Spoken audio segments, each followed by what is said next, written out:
It's about a week before I have to go back to school and a regular job in a library. So I'm out of town again and up in the mountains where it's a little bit cooler and not as humid. I have finished another book that I was talking about. And again, I was apparently not misled, but under the false pretenses that this book was somehow about debunking conspiracy theory. I don't know why I thought that, but it's called the Encyclopedia of Misinformation, and it's by Rex Sorgatz. It's not really that.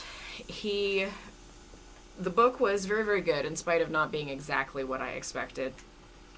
It is more about talking about the theories of misinformation and the different sort of ways people use misinformation both on the internet and in long range theories. It's very, very up to date because they're mentioning stuff that happened in like the past year or so. And he's very funny and he has a very large vocabulary. I really don't know, and I couldn't figure out from the back because they don't talk much about who this author actually is. But very large vocabulary to the point that you kind of have to sort of carefully read what he's saying, but it is very funny. Once again, I've run into an author who used the word turgid. I don't know what it is about that word that I keep running into this summer.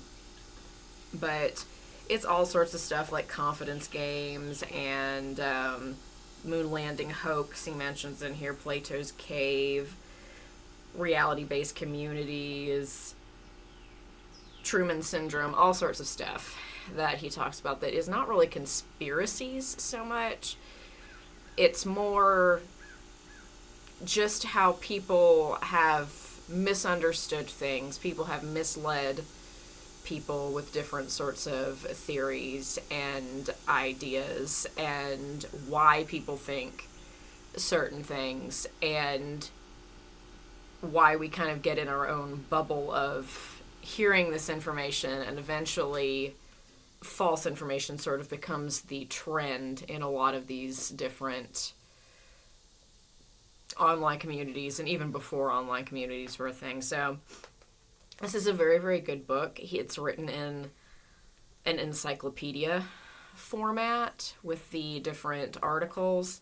There are pretty dense articles, like I said, that he has a very large vocabulary. So some of this you just sort of have to maybe look a word or two up because of how he uses things. But they're all very, very understandable and all very funny. Like, he has a very good sense of humor through all of this and explains some very complicated theories very in a very understandable way, I suppose, is what I'm looking for here. So this ended up being, like I said, not exactly what I thought, but ended up being a very good book nonetheless. And if you want a lot of information about different theories and about different ideas about misinformation and how information is spread and different sort of weird things that have happened on the internet and have happened to trick people and confuse people, this is a really good book for that because it's very, very explainable. Like, he's even explaining some of the stuff like Schrodinger's cat and quantum theory and different things in a way that is pretty understandable. So hats off to him, because it was a lot of different topics that really did not seem to go together that he was explaining very thoroughly. So very good book there. Again, it's not exactly, I thought it was more about conspiracies. There are conspiracies mentioned in here, but it's more about theory and different things like turtles all the way down and different sorts of ideas about Plato's cave and how we think about different things. But continuing on my quote-unquote conspiracy theory nonfiction books, which this one really isn't. I'm kind of a little bit, but not exactly what I thought it was going to be. Fiction-wise, I'm reading The Abominable by Dan Simmons.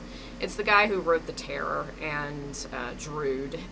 he's very dense. He's a very dense author. I've tried to read The Terror several times, and every time I've had to stop just because I just couldn't get into it. Maybe I'm just not into ice and ships, I don't know. But this one is about mountain climb, like they're going to climb Everest because these other climbers have gone missing, and it is the actual case where Mallory and all of them went missing and different things. And very, very interesting so far. So even though he's dense, I can kind of get along with this one, as they are planning to go look for these mountain climbers. So that one might take me a while though, because it is a bigger, longer book. But I have moved on to a book about hoaxes now, which is, again, not really conspiracy theories, but kind of in that realm of things. So moving on, and thankfully in cooler weather up where I am at the moment.